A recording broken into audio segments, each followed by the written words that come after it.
Hi there. Does Netanyahu has a conflict of interest?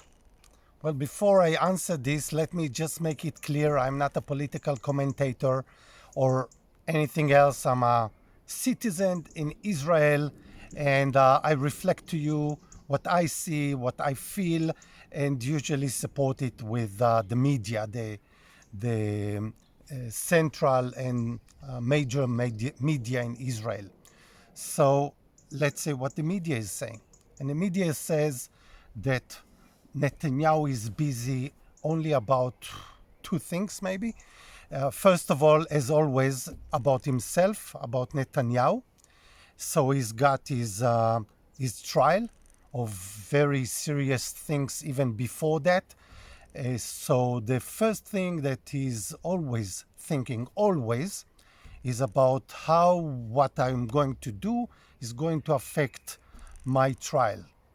So this is the first thing, and that has to do with I have to stay in power, I have to keep my coalition, and is also, and that is also related, I have to tell my story. And the story is the story that I want the people of Israel to know, the story that I want is the history to know.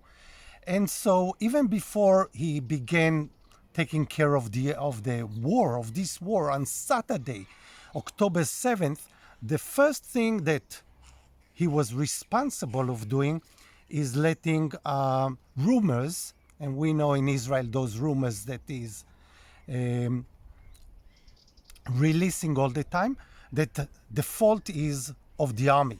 There were people in the army helping the Hamas. And then it continues. Now, why is this so important? Because it means that all he's worried and dealing is about himself, not about Israel, not about the well being of the people.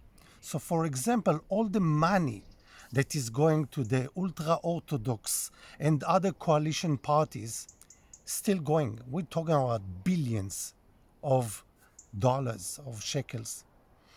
But at the same time, there is no money going to the war. There is no money going to the kibbutzim and moshavim and the people inflicted by the murder, by the genocide, the destruction of those communities. This is why you see people like me and others talking, and not the government. You don't see the government. You don't see Netanyahu even once saying, oh, my heart is with those people of the kibbutzim. He never mentioned the word kibbutzim or kibbutz even once. He never had a meeting with the media. He never said, we are all together and I take responsibility. He never said even once he's taking responsibility. Now the Israeli people, 80% saying that this is his responsibility, 80%. But not even once he said so. So we see that he's not connected to reality, not to the people. Just now, today, we know that he's moving to a new apartment, okay, in the middle of a war. He's moving to a new apartment.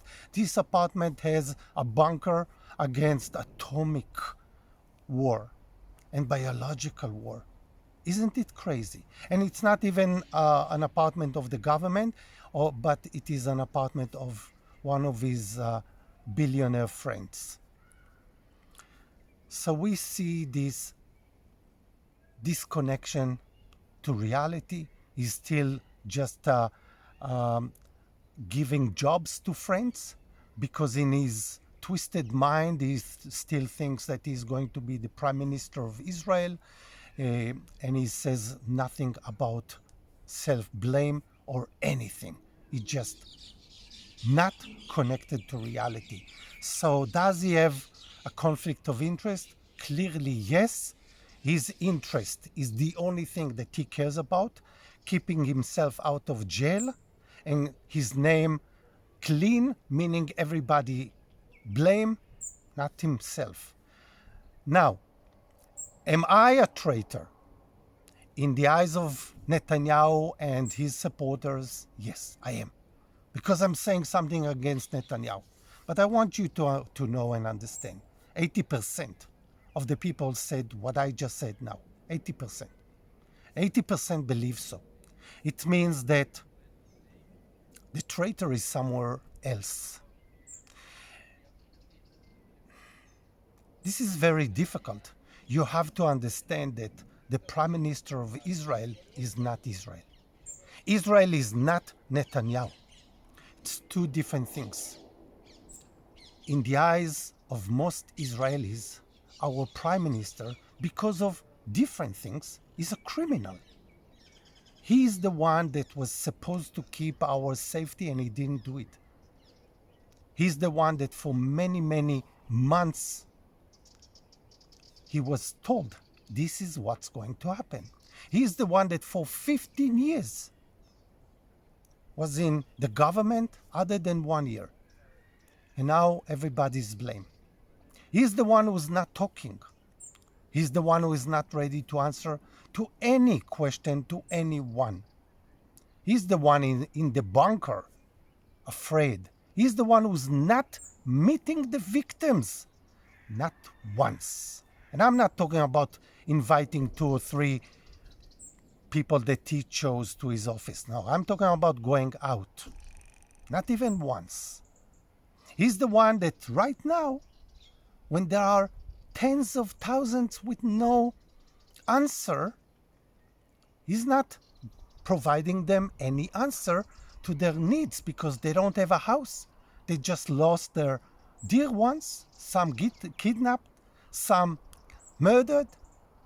Nothing. The government just vanished. And so is the Prime Minister, who is the head of this government. So conflict of interest is a terrible thing. And in time of war, it is horrible. And if you are incapable of doing things, you should do what Chamberlain did. He moved aside and Churchill came in. Netanyahu likes to look at himself like he was a Churchill, but he's not Churchill. He's more like a mouse Churchill. Israel needs leaders. Now, who can replace him? Practically anyone. Anyone who the public doesn't say that, like 80% say that he is the blame. 80%. Only 8% says that he is not the blame. 8%. Okay? And there are a few that are not sure. 8% say that Netanyahu is not the blame for what happens. So I hope I answered your question. If you have more questions, write down. And again, I'm not a political commentator. I'm just who I am. Bye-bye.